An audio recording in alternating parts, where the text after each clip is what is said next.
بسم اللہ الرحمن الرحیم۔ آج ہم انشاءاللہ العزیز اصول فقہ کے ابتدائی ایک سبق ہے، اس کا اجرا کیسے کرتے ہیں اس کے حوالے سے گفتگو کریں گے۔ چند مثالیں لیں گے اور چند مثالیں لے کر پھر ہم عام خاص مشترک مول ان کے بارے میں ہم گفتگو کریں گے، یعنی ان کے اجرا پر کلام کریں گے کہ ان کا اجرا کیسے کرتے ہیں۔ چلیے شروع کرتے ہیں۔ سب سے پہلے یہ ہمارے سامنے وجہ حصر ہے، اور یہ تقسیم ہے، ہماری تقسیم اول ہے با اعتبار وضع کے، یعنی کوئی بھی لفظ جب اس کی وضع کی جاتی ہے اس لحاظ سے اس کی تقسیم ہے، تو اس میں سے یہ تقسیم اول ہے۔ سب سے پہلے لفظ دو حال سے خالی نہیں کہ ایک معنی پر دلالت کرے گا یا زائد پر، یعنی پہلے میں یہ وجہ حصر آپ کے سامنے رکھتا ہوں، پھر اس کے بعد کچھ مثالیں ہیں۔ مثال نمبر ایک نماز، نمبر دو صلاۃ، نمبر تین کتاب، الکتاب۔ یہ تین مثالیں ہم لیں گے، پھر ہم اس کے اوپر کلام کریں گے، اور اس کے اندر عام ہے، پھر اس کی اقسام ہیں، پھر اسی طرح خاص ہے، ان کی اقسام ہے، پھر اسی طریقے سے مشترک ہے، مول ہے، اور اسی کے تحت مفسر ہے۔ تو ہم یہ ان ساری اقسام کا اجرا کریں گے۔ تو ہم نے کہا یہ لفظ دو حال سے خالی نہیں، ایک معنی پر دلالت کرے گا یا زائد معنی پر۔ ایک معنی پر اگر دلالت کرے تو دو حال سے خالی نہیں کہ افراد میں اشتراک اور شمول ہوگا یا نہیں، یعنی اگر اشتراک ہے تو عام ہے، اگر نہیں ہے مطلب ایک معنی پر دلالت کرتا ہے تو پھر خاص ہے۔ پھر عام دو حال سے خالی نہیں ہوتا کہ بعض افراد کو نکالا گیا ہوگا یا نہیں، اگر نکالا گیا ہو تو عام مخصوص البعض، اور اگر نہ نکالا گیا ہو تو عام غیر مخصوص البعض۔ پھر خاص تین حال سے خالی نہیں کہ فرد کی تخصیص ہوگی، نوع کی تخصیص ہوگی، یا پھر جنس کی تخصیص ہوگی۔ بصورت اول خاص الفرد، بصورت ثانی خاص النوع، اور بصورت ثالث خاص الجنس۔ پھر اگر زائد ہے تو دو حال سے خالی نہیں کہ کسی ایک معنی کی تعین کر دی گئی ہوگی یا نہیں، اگر نہ کی گئی ہو تو پھر اس کو مشترک کہتے ہیں، اور اگر کسی ایک معنی کی تعین کر دی گئی ہو تو پھر دو حال سے خالی نہیں کہ یہ تعین متکلم کی طرف سے ہوگی یا غالب رائے کے ذریعے سے، یعنی اس کے علاوہ طریقے سے۔ بصورت اول یعنی اگر متکلم کی طرف سے ہے تو یہ مفسر کہلاتا ہے، اور اگر اس کی طرف سے نہیں ہے، کسی اور ذریعے سے ہے، تو پھر اس کو ہم مول کہتے ہیں۔ یہاں پر یہ ساری گفتگو ہم نے یہ سمجھانی نہیں ہے کہ خاص کسے کہتے ہیں، عام کسے کہتے ہیں، مشترک اور مول اور مفسر نہیں، مفسر وہ کسے کہتے ہیں، تو یہ ہم نے بتانا نہیں ہے۔ ہم نے صرف اور صرف یہ ان حضرات کے لیے کہ جو پہلے پڑھے ہوئے ہیں اور وہ اجرا کرنا چاہتے ہیں، تو اس کا طریقہ ہم عرض کرتے ہیں۔ اس کے لیے سب سے پہلے ہم لفظ لیں گے نماز۔ مثلا ایک ہے اقیم الصلاۃ، یعنی نماز قائم کرو، اس میں سے ہم نے کیا کیا ہے، صرف لفظ نماز اردو کا لفظ لیا ہے۔ تو اردو کا لفظ لینے کا ہمارا ایک مقصد ہے، اور وہ مقصد یہ ہے کہ تاکہ ہم بتائیں کہ یہ جو نماز ہے تو یہ اردو کے اندر جو استعمال ہوتا ہے تو یہ ارکان مخصوصہ کے لیے استعمال ہوتا ہے، جبکہ عربی کے اندر جو لفظ صلاۃ استعمال ہوتا ہے تو وہ اس کی وضع کئی معنی کے لیے ہوتی ہے، یعنی نماز کا ایک ہی معنی ہوتا ہے لیکن صلاۃ کے عربی کے اندر کئی معنی ہوتے ہیں۔ تو اس وجہ سے ہم پھر ان دو الفاظ کو ہم نے لیا ہے تاکہ ان کا اجرا اسی لحاظ سے ہم کر سکیں۔ دیکھیں سب سے پہلے ہم لیتے ہیں نماز۔ تو نماز ہم نے کہا جی لفظ دو حال سے خالی نہیں، اب ہم کیا کریں گے، لفظ نماز کو لیں گے اور پھر ہم دیکھیں گے کہ یہ لفظ ہے کہ نہیں۔ تو ظاہر سی بات ہے لفظ کی تعریف ہوتی ہے ما یتلفظ بہ الانسان، کہ انسان جس کے ساتھ تلفظ کرتا ہے اس کو لفظ کہتے ہیں، تو لفظ تو ہے یہ۔ اب ہم یہ دیکھتے ہیں کہ جناب یہ ایک معنی پر دلالت کرتا ہے یا زائد معنی پر، یعنی اس کی وضع مختلف معنی کے لیے، زائد معنی کے لیے۔ تو ظاہر سی بات ہے لفظ نماز جو ہے یہ زائد معنی کے لیے نہیں ہے، اردو کے اندر یہ ایک ہی معنی کے لیے، تو اس وجہ سے ایک معنی پر دلالت کرے گا۔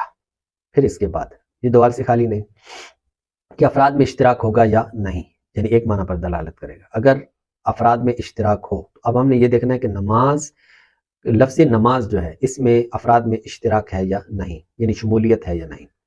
تو یاد رہے کہ یہاں پر نماز کے اندر ایسا نہیں ہے، اس کا ایک ہی معنی ہے، اور یہ ہم پہلے وضاحت کر چکے ہیں کہ جو ایک ہوتا ہے کہ لفظ خاص، اور خاص کے اندر بھی پھر افراد کے اندر بعض اوقات وہ زیادتی ہوتی ہے، تو افراد کی وہ زیادتی یہاں مراد نہیں ہے بلکہ اشتراک و شمولیت مراد ہے، یعنی حکم کے اندر وہ سارے کے سارے شامل ہوں۔ مثال کے طور پر، اور یہ کن کو شامل ہوتی ہے، یہ جو جمع ہوتے ہیں ان کو شامل ہوتی ہے۔ مثال کے طور پر ہم مسلمون کہتے ہیں تو یہ جمع ہے، ٹھیک ہے، اور اس میں افراد کی شمولیت ہے۔ مسلمات ہے تو شمولیت ہے۔ اسی طریقے سے اور بھی الفاظ ہیں کہ جو ہم کورس کے اندر بیان کر چکے ہیں کہ جناب عام کے کون کون سے الفاظ ہوتے ہیں، کون کون سے طریقے ہوتے ہیں۔ تو خیر یہ چونکہ عام نہیں ہے، یہ خاص ہے، اس وجہ سے یہ ایک معنی پر دلالت کرتا ہے کہ لفظ نماز یہ ایک معنی پر دلالت کرتا ہے، اس وجہ سے یہ خاص ہوا۔ اب ہم نے یہ دیکھنا ہے کہ خاص کی آگے تقسیم ہے۔ یعنی فرد کی تخصیص، نوع کی تخصیص اور جنس کی تخصیص، یعنی خاص الفرد، خاص النوع اور خاص الجنس۔ اس میں سے اگر آپ غور کریں تو یہ خاص النوع بنے گا۔ وجہ یہ ہے کہ یہ نماز کے جو دیکھیں، نوع ہم کس کو کہتے ہیں؟ نوع کہتے ہیں جی کہ جس کے افراد متفق ہوں لیکن متفق بالاغراض ہوں۔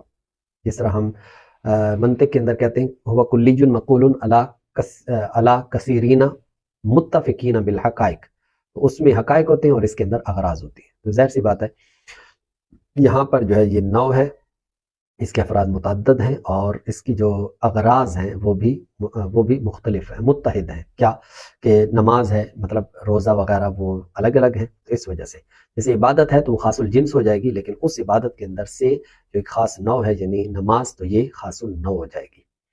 لہٰذا پتہ چلا کہ یہ جو نماز ہے ان ساری قسموں میں سے یہ خاص النوع ہے، یعنی خاص ہے اور پھر خاص کے اندر بھی خاص النوع ہے، یعنی نہ ہی یہ مفسر ہے، نہ ہی معول ہے، نہ ہی مشترک ہے، اور نہ ہی یہ عام کی دو قسمیں ہیں، اور نہ ہی خاص کی بقیہ دو قسمیں یعنی خاص الفرد اور خاص الجنس ہیں۔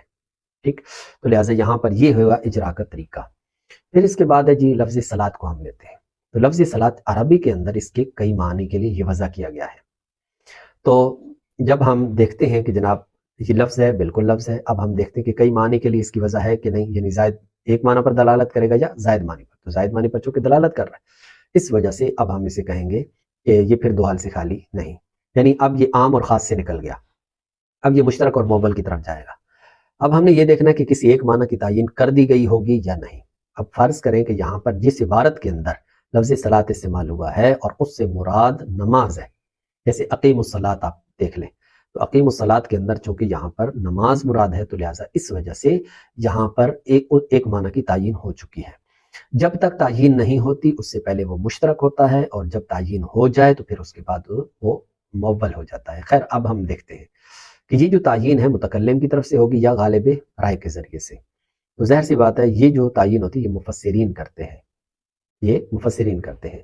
اب اگر یہ مفسرین کرتے ہیں تو پھر اس کے اندر بھی صورت ہوتی ہے کہ وہ شارح کی طرف سے، اگر شارح کی طرف سے ہے تو وہ ایسے جیسے متکلم کی طرف سے ہو، تو لہٰذا وہ پھر مفسر کے درجے میں چلی جائے گی، اور اگر وہ نہیں ہے غالب رائے کے ذریعے سے ہے تو پھر اس صورت کے اندر یہ معول کہلائے گی۔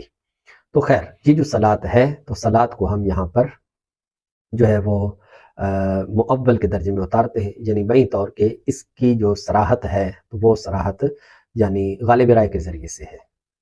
اس کے بعد ہے جی ذالک الکتاب، تو ذالک الکتاب کو یعنی ذالک الکتاب سے مراد چونکہ قرآن مجید برہان رشید ہے اور الف لام عہد خارجی کا ہے، یعنی خاص کتاب مراد ہے۔ اب یہ چیز ذہن میں رکھ کر کہ مراد یہ ہے، اب ہم دیکھتے ہیں کہ یہ ان اقسام میں سے کون سی قسم ہے۔ لفظ ہے کیونکہ ما یتلفظ بالانسان ہے، پھر اس کے بعد ہم نے کہا دو حال سے خالی نہیں، ایک معنی پر دلالت کرے گا یا زائد معنی پر۔ تو چونکہ یہ الکتاب چونکہ الف لام استغراق کا نہیں ہے تو پھر اس وجہ سے یہ عہد خارجی ہے، خاص کتاب مراد ہے، اس وجہ سے یہ ایک معنی پر دلالت کرے گا، لہٰذا یہ عام ہوا۔ جب عام ہے تو پھر معذرت یہ خاص ہوا، اور جب خاص ہے تو پھر ہم دیکھیں گے کہ تین قسموں میں سے کون سی قسم ہے۔